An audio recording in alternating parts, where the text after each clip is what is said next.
राशि के दर्शकों, नवंबर और दिसंबर इन 2 महीनों में ऐसे राजयोग बनने जा रहे हैं, जैसे देवगुरु बृहस्पति के द्वारा हंस महापुरुष राजयोग, मंगल के द्वारा रोचक राजयोग, मंगल और सूर्य के द्वारा मंगल आदित्य राजयोग, बुध के साथ सूर्य और बुध का बुधादित्य राजयोग। ये राजयोग 2 महीनों में जो जनवरी से लेकर अभी तक आपके जीवन पर नहीं बने, अब ये 2 महीनों में और बड़े बड़े ग्रहों की चाल भी बदलेगी। जैसे शनिदेव महाराज आपके लगन भाव पर 27 नवंबर को वक्री अवस्था से मार्गी अवस्था में हो जाएंगे। मंगल देव स्वक्षेत्री बैठे हैं, अपने ही घर पर बैठे हुए हैं, दिसंबर तक अपने ही घर पर रहेंगे। सूर्यदेव भगवान नीच की अवस्था के आपके नवम भाव भाग्य स्थान पर आ जाएंगे। मंगल और सूर्य का राजयोग बनेगा। पंचम भाव पर देवगुरु बृहस्पति आपके हंस महापुरुष राजयोग का निर्माण करे ही करे हैं। तो राहु महाराज 29 डिग्री से 19 डिग्री के हो जाएंगे। तो इन ग्रहों का जो बदलाव होगा, इससे आपके जीवन पर बहुत बड़ा बदलाव होता हुआ नजर आएगा। अर्थात नवंबर और दिसंबर ये 2 माह आप लोगों के लिए कैसे रहने वाले हैं, इसी बात की चर्चा हम विस्तार पूर्वक अच्छी तरीके से अपने मीन राशि के दर्शकों के लिए इस प्रोग्राम में करने वाले हैं। ये प्रोग्राम आपके लगन पर आधारित है, आपकी चंद्र राशि पर आधारित है। आपको दोनों चीजें नहीं पता, मेरी लगन क्या है, मेरी चंद्र राशि क्या है, तब वह स्थिति में इस प्रोग्राम को आप नाम राशि पर देख सकते हैं। अगर आप अपनी कुंडली पर परामर्श विश्लेषण विस्तार पूर्वक अच्छी तरीके से अनलिमिटेड समय के साथ हर जगह आप अपनी कुंडली दिखा चुके हैं, फिर भी कोई लाभ आपको नहीं प्राप्त हुआ है, तो एक बार आप हमसे भी अपनी कुंडली का एनालाइज करवा सकते हैं। चलिए बिना देर किए हम समझने का प्रयास करते हैं कि यह माह आप लोगों के लिए कैसा रहेगा। हर एक बात की चर्चा विस्तार पूर्वक अच्छी तरीके से इस प्रोग्राम में करेंगे। चलिए अब बिना देर किए हम समझने का प्रयास करते हैं। सबसे पहले जो चर्चा हम इस महीने करने वाले हैं, अर्थात नवंबर और दिसंबर के महीने में देवगुरु बृहस्पति की।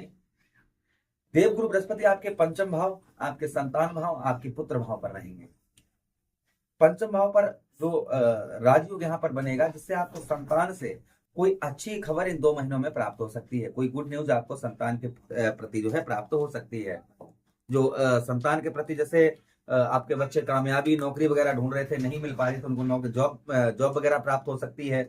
बच्चों की ओर से कोई गिफ्ट आपको प्राप्त होने की संभावना है, कोई उनकी तरफ से गिफ्ट वगैरह प्राप्त हो सकता है। तो संतान से कहीं ना कहीं गुड न्यूज आपको प्राप्त होती हुई इन 2 महीनों में नजर आएगी। उसी के साथ ही साथ में पंचम भाव हमारी बुद्धि का स्थान होता है।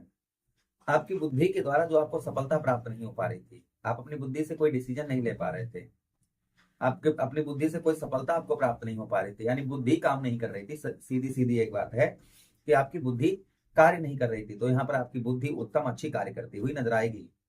अपनी बुद्धि से कोई भी डिसीजन नहीं ले पा रहे थे, अगर डिसीजन ले भी रहते तो उसका रिजल्ट उल्टा हो रहा था, तो संभवतः ही यहाँ पर आपकी बुद्धि अच्छी उत्तम कार्य करती हुई नजर आएगी। ये प्रभाव कहीं ना कहीं और आपके ऊपर संभवतः ही आपको देखने को मिलेगा। अच्छा, उसी के साथ ही साथ आगे हम बात करते हैं, पिता की ओर से आपके जो अनबन चल रही थी, लड़ाई झगड़े चल रहे थे, या पिता की ओर से कोई भी आपको हेल्प प्राप्त नहीं हो पा रही थी, वह पिता की ओर से आपको उत्तम अच्छी हेल्प प्राप्त होती हुई नजर आएगी। ये प्रभाव कहीं ना कहीं और आपके ऊपर संभवतः ही आपको देखने को मिलेगा।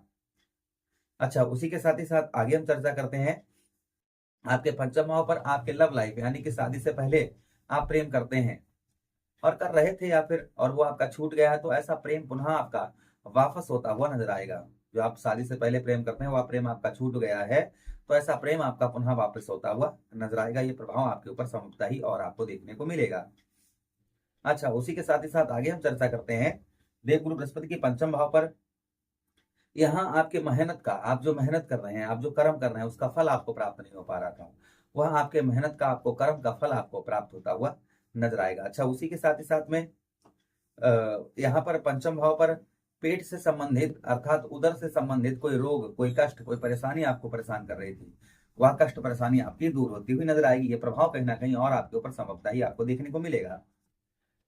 अच्छा, उसी के साथ ही साथ अब हम बात करते हैं राहु महाराज की, कि राहु महाराज आपके कौन से भाव, आपके द्वादश भाव, अर्थात आपके 12वें भाव पर खर्च के स्थान पर बैठे हैं, मित्र राशि में बैठे हैं। 2 महीनों में जो राहु महाराज का रिजल्ट आपको देखने को मिलेगा, जैसे आपको फॉरेन से, विदेश से उत्तम अच्छा लाभ होगा। जो विदेश से आपको लाभ नहीं हो पा रहा था, आप विदेश में ही नौकरी करते हैं विदेश में, या जॉब करते हैं, व्यवसाय करते हैं, अपना आपका व्यापार है विदेश में ही, वह अच्छा नहीं चल पा रहा था, तो संभवतः ही व्यापार के क्षेत्र, व्यवसाय के क्षेत्र में आपको काफी उन्नति होती हुई नजर आई। पद में प्रमोशन, आप विदेश में हैं और पद में प्रमोशन वगैरह ये चीजें नहीं हो पा रही थी, तो संभवतः ही यह आपकी होती हुई नजर आएंगी।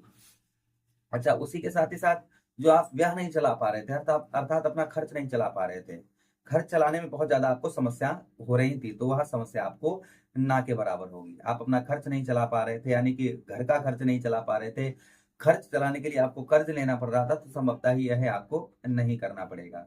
ये प्रभाव संभवतः ही आपके ऊपर और आपको देखने को मिलेगा। अच्छा, उसी के साथ ही साथ आगे बात करते हैं, जो आपका आलस्यपन, आपके ऊपर आलस्यपन चढ़ा हुआ था, आलस्यपन के साथ ही साथ बहुत ज्यादा नींद आती थी, अनिद्रा, रात रात में नींद नहीं आना, रात रात भर जागना, ये चीजें चल रही थी, तो ये भी आपकी कहीं ना कहीं संभवतः ही दूर होती हुई नजर आएंगी। शारीरिक कष्ट परेशानी, अर्थात जो है शरीर हेल्थ इशू चल रहा था, उसमें भी काफी राहत आपको संभवतः ही देखने को आपको मिलेगी। अच्छा, उसी के साथ ही साथ आगे हम बात करते हैं, किसकी बात करते हैं, मंगल देव की। मंगल और सूर्य का राजयोग नवम भाव पर आपके बनेगा, जिससे आपको भाग्य का साथ, जो आपको भाग्य का साथ प्राप्त नहीं हो पा रहा था, भाग्य में आपकी वृद्धि नहीं हो पा रही थी, भाग्य का साथ नहीं मिल रहा था, तो संभवतः ही आपको भाग्य का साथ उत्तम अच्छा प्राप्त होता हुआ नजर आएगा। भाग्य से आप बहुत सफलता भी प्राप्त करते हुए नजर आएंगे। जो आपने भाग्य से आप सफलता प्राप्त नहीं कर पा रहे थे, तो वह भाग्य से आप अपने सफलता प्राप्त करते हुए नजर आएंगे। प्रभाव संभवतः ही और आपके ऊपर आपको देखने को मिलेगा। अच्छा, उसी के साथ ही साथ आगे हम बात करते हैं पूजा पाठ, धार्मिक कार्यों में, पूजा पाठ में, धार्मिक कार्यों में आपकी रुचि जो है, वह रुचि आपकी बढ़ती हुई नजर आएगी। पूजा पाठ वगैरह या धार्मिक कार्यों में जो रुचि आपकी नहीं बढ़ पा रही थी, जैसे मन नहीं लग रहा था, आपका धर्म कर्म के कार्यों में मन नहीं लग रहा था, तो संभवतः ही पूजा पाठ धर्म कर्म के कार्यों में आपकी रुचि जो है, आपका मन जो है, वह लगता हुआ नजर आएगा। ये प्रभाव आपके ऊपर संभवतः ही और आपको देखने को मिलेगा। अच्छा, उसी के साथ ही साथ बात करते हैं केतु महाराज की हम। केतु का सबसे अच्छा रिजल्ट जो है ना, वो मीन राशि के दर्शकों को प्राप्त होगा। यहाँ पर षष्ठम भाव पर रोग, शारीरिक कष्ट परेशानी को केतु ही दूर करेंगे। शत्रुओं पर जो प्रभाव चल रहा था, वो शत्रुओं पर आपका प्रभाव बनता हुआ नजर आएगा। कर्ज में भी आपको केतु यहाँ पर आपको काफी राहत देंगे। संतान का सुख यहाँ पर आगे आपको प्रदान करवाएंगे। शनिदेव महाराज की बात करते हैं। शनिदेव महाराज लगन पर हैं, आपके लगन भाव पर बैठे हुए हैं। 27 नवंबर को वक्री अवस्था से मार्गी अवस्था में शनिदेव महाराज हो जाएंगे। शनिदेव महाराज के मार्गी होते हुए आपके लगन भाव पर जो यश आपको प्राप्त नहीं हो पा रहा था, यश की प्राप्ति नहीं हो पा रही थी, वह यश की प्राप्ति होती हुई नजर आएगी।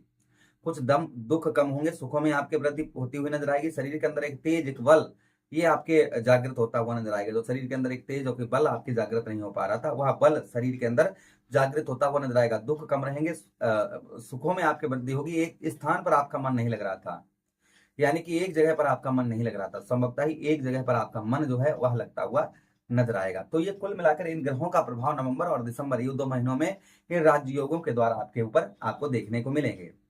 आपके साहस पराक्रम में वृद्धि होगी, व्यवसाय के क्षेत्र, व्यापार के क्षेत्र में काफी वृद्धि होगी। तो ये प्रभाव कहीं ना कहीं आपके ऊपर आपको देखने को मिलेंगे। और प्रभु से यही कामना करते हैं कि ये प्रभाव उत्तम रहे, अच्छे रहे, आप सभी जितने भी दर्शक हमारे मीन राशि के देख रहे हैं। अच्छा, एक चीज जरूर हम आपको बता देते हैं यहाँ पर, कि जैसे आपकी मीन राशि है, आप इस संसार में अकेले नहीं है। मीन राशि के करोड़ों लोग मीन राशि के संसार में हैं, तो एक जैसा प्रभाव सभी पर नहीं पड़ सकता है। उसका मुख्य कारण क्या है कि आपकी कुंडली में पता नहीं यह ग्रह कौन सी अवस्था में बैठे हों, बाल अवस्था में हो, किशोर अवस्था में हो, युवा अवस्था में हो, वृद्ध अवस्था में हो, मृत्यु अवस्था में हो, अस्त अवस्था में हो, नीच अवस्था में हो, कौन सी अवस्था में हो, जिस प्रकार से ये ग्रह आपकी कुंडली में बैठे होंगे, वैसा ही किसी पर ज्यादा किसी पर कम ये प्रभाव पड़ते हुए नजर आएंगे। प्रभु से कामना करते हैं कि आप सभी ग्रहों का प्रभाव उत्तम रहे, अच्छा रहे। यही विनती करते हुए आप लोगों से क्या चाहते हैं, किसी अन्य प्रोग्राम में पुनः भेंट करेंगे, आदेश दीजिएगा। हर हर महादेव, शिव शंभु पार्वती।